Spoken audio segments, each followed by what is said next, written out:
Hello students, in my today's lecture video, I am going to talk about the physical properties of alcohol. ये जो physical properties है alcohol का, इस physical properties में पहले पता होना चाहिए कि कौन सा प्रॉपर्टीज फिजिकल प्रॉपर्टीज के अंदर आता है. The first one is solubility, the second one is boiling point, the third one is intoxicating effect. ये जो तीन है, ये तीन सबसे ज्यादा इंपॉर्टेंट है. एक है सॉल्युबिलिटी, दूसरा है बॉइलिंग पॉइंट और थर्ड है intoxicating effect. This things is highly important. तो इस तीनों के बारे में हम बताएंगे और ये छोड़ के भी दो चार छोटा मोटा प्रॉपर्टीज है, उसके बारे में भी हम लोगों को चर्चा करना है. तो अभी सवाल ये उठता है कि कौन सा चीज ज्यादा इंपॉर्टेंट है, क्या है, इसके ऊपर फोकस करेंगे. तो पहले स्टार्ट करते हैं सॉल्युबिलिटी से, जो बहुत ज्यादा इंपॉर्टेंट है. पॉइंट नंबर 1 क्या बताएंगे हम लोग? Solubility of alcohol. ठीक है, सॉल्युबिलिटी ऑफ एल्कोहल. तो अभी बात है कि एल्कोहल वाटर सॉल्युबल है या नहीं.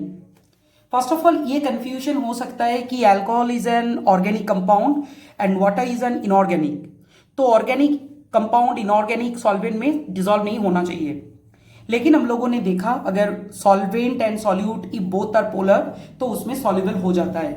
सो far as our knowledge is concerned, alcohol जो है वो पोलर है, वाटर जो है वो भी पोलर है. तो दोनों पोलर होने के लिए दोनों एक साथ सॉल्युबल हो सकता है. This is quite simple. Okay, but सवाल ये उठता है कि हम लोग के पास जितना फॉर्म ऑफ एल्कोहल मिलता है सबके सब सॉल्युबल होता है या नहीं. तो ये याद रखना है कि actually first 3 member of alcohol, याद रखना है क्या ना, first 3 member of alcohol are highly water soluble. ठीक है, तो ये है बात, first 3 member of alcohol are highly water soluble. ठीक है, दिस इज इंपॉर्टेंट. लेकिन सॉल्युबिलिटी डिक्रीज हो जाता है अगर एल्कोहल का मॉलिक्यूलर मास इससे ज्यादा इंक्रीज होता है. मतलब मिथानॉल, इथानॉल, प्रोपानॉल, इवन ब्यूटानॉल भी comparatively miscible in water, but हम लोग आगे जाएंगे तो वो धीरे धीरे क्या होता है ना, वाटर में इनसॉल्युबल हो जाता है. इसीलिए हम लोगों ने बताया the higher member are almost insoluble in water but soluble in organic solvent like benzene, ether etcetera. मतलब अगर हम फर्स्ट 3 मेंबर के बारे में बात करते हैं एल्कोहल का, जैसा सोचो कि मिथानॉल हो गया, इथानॉल हो गया, प्रोपानॉल हो गया, ये आराम से वाटर सॉल्युबल है. ठीक है, कंपैरेटिवली मिसेबल. और अगर हम प्रोपानॉल से आगे जाएंगे तो उसका जो सॉल्युबिलिटी है, उसका सॉल्युबिलिटी उतना अच्छा नहीं है और ये सॉल्युबल नहीं होता है. That is the main thing which we have to remember. तो बाकी जो हायर मेंबर वो किसमें सॉल्युबल होते हैं? ऑर्गेनिक सॉल्वेंट में सॉल्युबल होता है. अभी सवाल ये उठता है कि पहला 3 मेंबर जो है ये इतना ज्यादा सॉल्युबल क्यों है ना. Solubility of lower alcohol is due to the existence of intermolecular hydrogen bond between intermolecular hydrogen bond existence of intermolecular H bonding. Intermolecular H bonding ये बहुत ज्यादा इंपॉर्टेंट है बिटवीन एल्कोहल एंड वाटर. ठीक है, तो इसको देखना है एल्कोहल और वाटर में कैसे इंटरमोलिकुलर हाइड्रोजन बॉन्डिंग होता है जिसके लिए एल्कोहल सॉल्युबल हो रहा है. लेट्स सी, एक ड्राइंग करके देख लेते हैं. Suppose we have this one, ये है एल्कोहल का एक स्ट्रक्चर. इसके साथ में कुछ ऐसे एक ब्लैक कलर का बॉन्ड में दिखाऊंगा. ये भी हाइड्रोजन है, ये भी हाइड्रोजन है. सब देख सकते हैं कि वाटर मॉलिक्यूल है. It's very simple. तो इसके साथ भी एक ब्लैक कलर का बॉन्ड क्रिएट होगा. ये एक्चुअली सबको पता है कि this is an unending process hydrogen bond एक नेटवर्क जैसा है, तो ये चलते रहता है। ये जो ब्लैक कलर का मैंने डॉट लाइन दिखाया, this is actually hydrogen bond. ये एक अनएंडिंग प्रोसेस है। तो हम देख सकते हैं कि ये ROH एक अल्कोहल है जिसका एक H वाटर मॉलिक्यूल का एक ऑक्सीजन के साथ अटैच्ड है और वाटर का एक हाइड्रोजन अल्कोहल का ऑक्सीजन के साथ अटैच्ड है। तो this is the main thing which we have to remember. तो इसको हम थोड़ा सा और भी दिखा सकते हैं। Suppose we have this one, तो इसमें हाइड्रोजन और इसमें एक हाइड्रोजन, ये भी एक बॉन्ड फॉर्मेशन कर सकता है आराम से। ऑल वी कैन अंडरस्टैंड, ये भी एक बॉन्ड फॉर्मेशन कर सकता है। तो ये है intermolecular hydrogen bond between alcohol and water. ठीक है, तो ये intermolecular hydrogen bond alcohol and water किसके लिए एप्लीकेबल है? First three member of alcohol. इतना याद रखना है, फर्स्ट थ्री मेंबर क्या होता है ना, वाटर के साथ अल्कोहल का इंटरमॉलिक्यूलर हाइड्रोजन बॉन्ड होता है। इसीलिए बहुत ही आसानी से अल्कोहल का फर्स्ट थ्री मेंबर जो है वो वाटर में सॉल्युबल हो जाता है। That is the main thing which we have to remember. Okay, this is the first thing. अभी इसमें एक बहुत इंपॉर्टेंट बात है, the solubility of alcohols in water decreases with the increase in the molecular mass, because with the increase in the molecular mass the non-polar alkyl groups becomes predominant and mask the effect of polar OH group। ठीक है, इसका मतलब क्या हुआ? Suppose मैं पकड़ लिया कि ये एक अल्कोहल है, let's see, then everybody will understand. Suppose we are talking about this, ये देखो ये एक अल्कोहल है ROH। तो ये जो R है सबको पता है कि R मतलब अल्काइल फ्रैगमेंट है। ये अल्काइल फ्रैगमेंट में कार्बन के साथ ऑक्सीजन का बॉन्ड हुआ है, तो definitely due to higher electronegativity oxygen will drag electron from this bond towards itself. तो ऑक्सीजन इलेक्ट्रॉन को अगर आगे खींचता है तो what will happen? This is also very important. ये क्या होगा ना, इस बॉन्ड का इलेक्ट्रॉन डेंसिटी ऑक्सीजन की तरह शिफ्ट हो जाएगा। This is important. ओके, तो जब ये शिफ्ट होगा तो this oxygen is getting del minus and the carbon present in alkyl group is getting plus। okay, तो this is the main problem which we have to remember। okay, तो क्या होगा ना, ये जो ऑक्सीजन है, इस ऑक्सीजन में एक पार्शियल नेगेटिव चार्ज और इस alkyl ग्रुप में एक पार्शियल पॉजिटिव चार्ज क्रिएट हो जाएगा। तो इसको बताने के लिए मैंने इसको दिखाया। तो अभी बात ऐसा होता है कि ये R जो है, ये R ग्रुप, ठीक है, ये R ग्रुप जब तक CH3, ठीक है, चलेगा, जब तक CH3CH2 चलेगा, पोलैरिटी दिक्कत नहीं होता है। ठीक है, जब ये R ग्रुप CH3CH2 छोड़ के जब ये CH3CH2 होता है जिसको कहते हैं प्रोपाइल, तब भी चलता है। लेकिन अगर R जो है, ये R group greater than 3 carbon हो गया, तो क्या होता है ना, OH का जो पोलैरिटी है, 3 कार्बन हो गया R group, R greater than 3 carbon, तो OH का पोलैरिटी घट जाता है। तो OH का पोलैरिटी जितना घट जाएगा, इट इज क्वाइट ऑब्वियस कि OH का पोलैरिटी जितना घटेगा, ये जो इंटरमॉलिक्यूलर हाइड्रोजन बॉन्ड हम लोगों ने दिखाया ना, ये एक्चुअली बहुत खराब हो जाता है। तो to maintain the intermolecular hydrogen bond, what we have to do, we have to remember that this R group is up to 3 carbon atom. जब भी ये ज्यादा होगा, 3 से ज्यादा, याद रखना कि उसका जो पोलैरिटी है OH ग्रुप का, वो पोलैरिटी खराब होता है। और पोलैरिटी खराब होने के लिए क्या होगा ना, उसका इंटरमॉलिक्यूलर हाइड्रोजन बॉन्ड फॉर्मेशन अच्छा नहीं होता है। That is the main thing. Okay, now let me talk about among the isomeric alcohol क्या होता है। ये तो मैंने बताया कि number of carbon atom aliphatic chain में कितना रहेगा, उसके ऊपर सॉल्युबिलिटी डिपेंड होता है। लेकिन अगर सवाल ये उठ जाता है कि आइसोमेरिक अल्कोहल है तो क्या होगा, इसको भी याद रखना है। आइसोमेरिक अल्कोहल के बारे में मैं कुछ डेटा तुम लोगों को मैं दिखाऊंगा, which we have to remember. कैसा डेटा दिखाऊं कि हम लोग देखते हैं कुछ इंफॉर्मेशन, तब जाके पता चलेगा। First we are dealing with CH3 CH2 CH2 OH। ठीक है, ये क्या है, ये ब्यूटानॉल है, 1 ब्यूटानॉल, और you can say in butyl alcohol. इसका सॉल्युबिलिटी वैल्यू आता है 7.9। ठीक है, कितना आता है, 7.9। जब हम 2 ब्यूटानॉल में चले जाते हैं, सोचो CH3 CH OH CH2 and CH3, तो इसका सॉल्युबिलिटी आ जाता है लगभग 12.5 के आसपास। कितना? 12.5 के आसपास। नॉर्मली सॉल्युबिलिटी का कोई यूनिट नहीं होता है। अगर मैंने क्या किया ना, अगर मैंने ग्राम पर ग्राम पे कंसीडर किया, मतलब इतना ग्राम सॉल्यूट इतना ग्राम सॉल्वेंट में डिसॉल्व है, इसको अगर मैंने कंसीडर किया, इतना ग्राम सॉल्यूट इतना ग्राम सॉल्वेंट में डिसॉल्व है, तो ग्राम पर ग्राम हो गया, तो सॉल्युबिलिटी बिकम यूनिटलेस। सॉल्युबिलिटी का बहुत सारा होता है, ग्राम पर लीटर होता है, मोल पर लीटर होता है, तो याद रखना है। अगर ग्राम पर ग्राम में हो गया, 100 ग्राम में 100 ग्राम सॉल्वेंट में कितना सॉल्यूट डिसॉल्व है, तो उसको वो यूनिटलेस कहा जाता है। तो दिस इज द डेटा। और एक बाकी है, उसको भी देखना है। Suppose you have this one CH3 CH3 and this one is CH3 OH। Okay, तो इसका जो वैल्यू आता है that would be infinity. Everybody we know. Let's talk about this. ठीक है, ये एक्चुअली एक कंपैरेटिव स्टडी है। ये कंपैरेटिव स्टडी है सॉल्युबिलिटी का। हम देख सकते हैं कि ये रेड कलर का बॉक्स में जो है, ये रेड कलर का बॉक्स में 3 अल्कोहल के बारे में मैंने बताया। ठीक है, the first one is butanol, second one is 2 butanol and third one is tert butyl alcohol.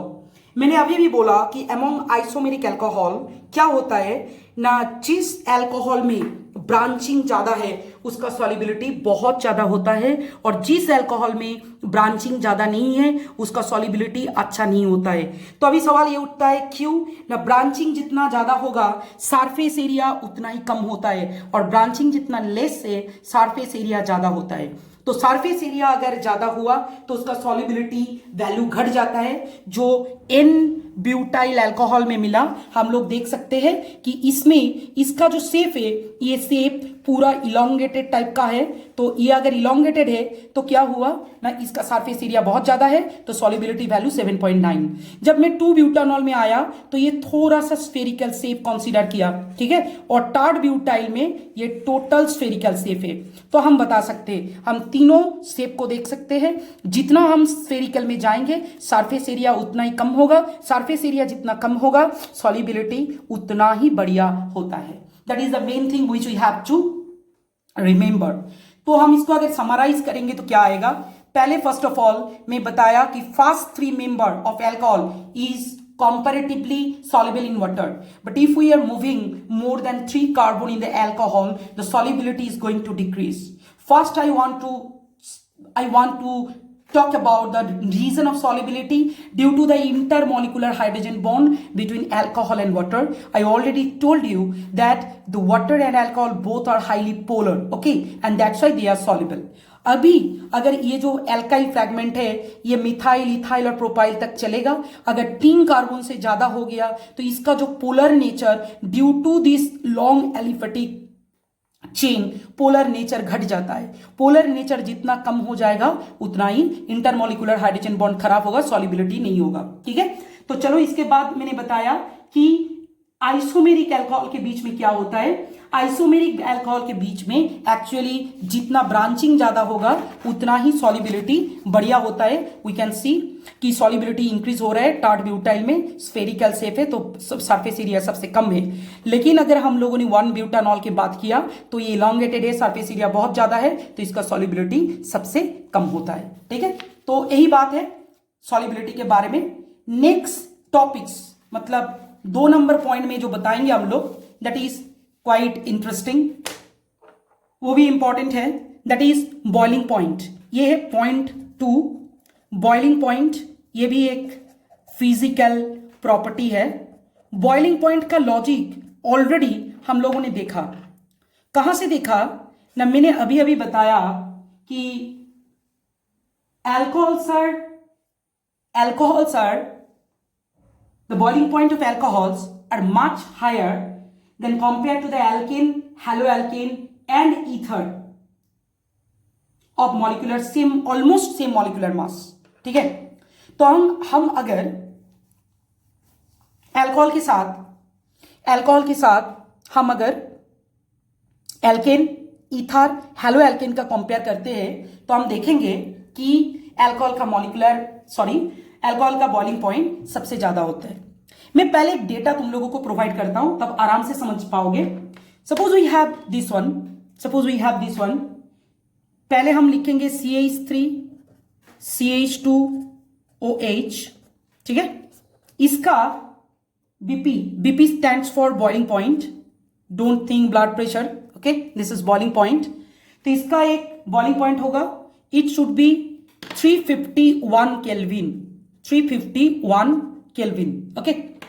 इसके बाद हम बता रहे हैं मिथॉक्सीमीथेन CH3OCH3, ये मिथॉक्सीमीथेन है, एक्चुअली दिस इज इथार। इसका बॉइलिंग पॉइंट होता है 297 केल्विन, ठीक है। इसके बाद हम कंसीडर कर रहे हैं chloromethane, that is halo alkane CH3Cl। इसका जो बॉइलिंग पॉइंट आता है ये लगभग 249 के आसपास आता है, 249 केल्विन। और when I am talking about propane, that is CH3 CH2 and CH3, what will happen? Now we are getting this thing 231 kelvin. तो ये जो डेटा हम लोगों के सामने अभी है, इस डेटा से हम बता सकते हैं कि जब ये अल्कोहल है, यू कैन सी, जब ये अल्कोहल है तो क्या हुआ, इसका जो बॉइलिंग पॉइंट है देखो 351। जब ये मिथॉक्सीमीथेन में आ गया इथार, तो बॉइलिंग पॉइंट हो गया 297, मतलब अल्कोहल का बॉइलिंग पॉइंट से इथार का बॉइलिंग पॉइंट घट गया, डिक्रीज हुआ। जब मैं क्लोरोमीथेन में आया, क्लोरोमीथेन इज हेलो एल्केन, तो बॉइलिंग पॉइंट हो गया 249।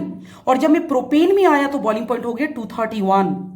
तो ये जो बात है ये एक्चुअली याद रखना है, this is because in alcohol, this is because, what is the reason? This is because in alcohol there will be intermolecular hydrogen bonding which exists, due to which a large amount of energy is required to break this bond. इसका मतलब ये हो गया कि alcohol में already intermolecular hydrogen bond रहता है खुद के बीच में, लेकिन जो बाकी का कंपाउंड है जैसा इथार हो गया, हेलो एल्केन हो गया, एल्केन हो गया, इसमें इंटरमोलिकुलर हाइड्रोजन बॉन्ड का सवाल नहीं उठता है। तो इसीलिए इसका जो बॉइलिंग पॉइंट है ये कम होता है। क्यों? नॉर्मल मॉलिक्यूल के बीच में तो बॉन्डिंग है, तो इससे छोड़ के अगर इंटरमोलिकुलर हाइड्रोजन बॉन्ड हो गया तो वो एक एक्सेस बॉन्ड होता है, तो उसको तोड़ने के लिए ज्यादा एनर्जी हम लोगों को देना पड़ता है। दैट इज द रीजन, ठीक है, कि अल्कोहल का बॉइलिंग पॉइंट सबसे ज्यादा होता है। तो इसको मैंने अगर समराइज किया तो हम बता सकते हैं कि ये जो ROH है इसका बॉइलिंग पॉइंट सबसे ज्यादा है, उसके बाद आ रहा है ROR इथार, उसके बाद आ रहा है RH हेलो एल्केन, उसके बाद आ रहा है RH एल्केन। जब हम कंपेयर करेंगे ऑलमोस्ट सिमिलर मॉलिक्यूलर मास का जो कंपाउंड है उसको लेके कंपेयर करेंगे, तब जाके ये ऑर्डर आता है। और reason intermolecular hydrogen bond alcohol में है, बाकी में नहीं है, ठीक है। चलो नेक्स्ट जो प्रॉपर्टीज हम बताने वाले हैं, दैट इज पॉइंट नंबर 3, इसका है इंटॉक्सिकेटिंग इफेक्ट। टॉक्सिक मतलब पॉइजनस, इंटॉक्सिकेटिंग इफेक्ट मतलब जिसका एक पॉइजनस इफेक्ट है। तो सवाल ये उठता है कि अल्कोहल पॉइजनस है क्या? हाँ है, लेकिन वो भी एक लिमिटेड कंडीशन में। नॉर्मली हम लोग जो दो टाइप का अल्कोहल हैंडल करते हैं, that is CH3OH, this is nothing but methanol, and the another one is CH3CH2OH, okay, that is ethanol. तो ये बात ये होता है कि अल्कोहल में इंटॉक्सिकेटिंग इफेक्ट आता है। मिथानॉल जो है, this methanol is highly poisonous. ये क्या है? ये पॉइजनस है, याद रखना है, ये बहुत ज्यादा पॉइजनस है। कौन पॉइजनस है? मिथानॉल पॉइजनस है, ये याद रखना है। लेकिन बात ऐसा है कि इथानॉल के बारे में हम क्या बताएंगे ना, इथानॉल उतना ज्यादा पॉइजनस नहीं है, लेकिन अभी इथानॉल को किसी ने अगर ज्यादा कंज्यूम किया तो that is injurious for human anatomy और ह्यूमन हेल्थ। अगर इथानॉल या अल्कोहल आंख में लग गया तो उसमें भी दिक्कत हो सकता है, ब्लाइंडनेस हो सकता है, ठीक है। और हम सभी को पता है कि इथानॉल जो है, ये इथानॉल ड्रिंकिंग पर्पस यूज होता है, लेकिन ये जो ड्रिंकिंग पर्पस यूज होता है ये इसके बहुत ज़्यादा हार्मफुल इफेक्ट है बॉडी में। तो इसीलिए इसमें किसी भी इथानॉल कंटेनिंग ड्रिंक्स में लिखा रहता है alcohol is injurious to health. और ये इथानॉल एक्चुअली इंटॉक्सिकेटिंग इफेक्ट जो दिखाता है वो सेंट्रल नर्वस सिस्टम के ऊपर उसका इंपैक्ट बनता है। तो ये बात हम सभी को पता होना चाहिए। तो अभी बात है कि जो फिजिकल प्रॉपर्टीज हम लोगों ने बताया, सबसे पहले बताया क्या, सबसे पहले बताया सॉल्युबिलिटी अल्कोहल का, उसके बाद हम लोगों ने बताया बॉइलिंग पॉइंट, और थर्ड में बताया इंटॉक्सिकेटिंग इफेक्ट। ठीक है, और एक छोटा सा फिजिकल प्रॉपर्टीज है जो याद रखना है। जैसा मैं बताऊंगा कि lower members of the alcohol are colourless. Alcohol का कलर क्या होता है? They are colourless. अल्कोहल ये क्या होता है? ये एक्चुअली कलरलेस है, लोअर मेंबर। ठीक है, और वोलाटाइल लिक्विड क्या है? एक तो है कलरलेस, दूसरा जो है ये वोलाटाइल लिक्विड है, सबको पता है वोलाटाइल लिक्विड है।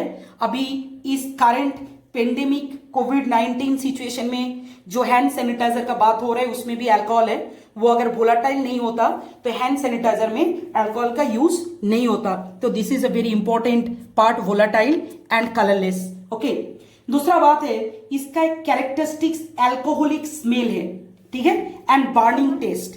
क्या है इसमें?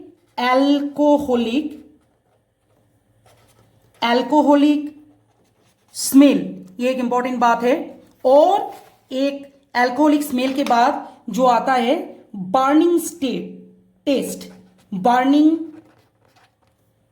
टेस्ट ये क्या है? अगर किसी ने अल्कोहल कंज्यूम करता है तो वो जब गला के अंदर जाता है गला से, ठीक है, तो उसमें एक बर्निंग फीलिंग आता है। तो ये जो प्रॉपर्टीज है इस प्रॉपर्टीज के बारे में भी पता होना चाहिए। ठीक है, these are also physical properties, एक छोटा सा इंफॉर्मेशन है। और नॉर्मली अगर हायर अल्कोहल्स की बात हम करते हैं तो उसका कलर भी नहीं रहता है, कोई ऑर्डर भी नहीं रहता है, इतना याद रखना है। लेकिन क्लास 12 में हम लोग को ज्यादा से ज्यादा जो फोकस करना है वो करना है ये दो चीज के ऊपर, एक है मिथानॉल और एक है इथानॉल। तो इसके ऊपर डिपेंड करके हमने इसको क्लासिफाई किया कि ये कलरलेस है, ये वोलाटाइल है, एक अल्कोहलिक स्मेल है मतलब कैरेक्टरिस्टिक स्मेल है, और इसका बर्निंग टेस्ट है। Okay, thank you very much. इतना ही फिजिकल प्रॉपर्टीज ऑफ अल्कोहल के बारे में। आगे जो जितना सारा टॉपिक्स है नेक्स्ट लेक्चर वीडियो में हम लोग डिस्कस करेंगे। Have a good day.